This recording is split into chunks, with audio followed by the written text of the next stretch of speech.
demonstration here. We're going to start off with the left-hand side and kind of curve it out.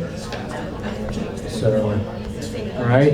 Okay, another trick. Sorry, these things just come to me. So if you want to steady your hand, there's a few different things you can do. You can do the pinky technique. I do it all the time, and I kind of steady my hand with my pinky, like that. If your painting is dry, you can totally put your hand on the canvas like that, and kind of guide your hand like that. You can also, you can also hold your elbow, and you can guide it like that. Or a third or fourth option, I forget where I'm at, you can just say screw it, and just do that.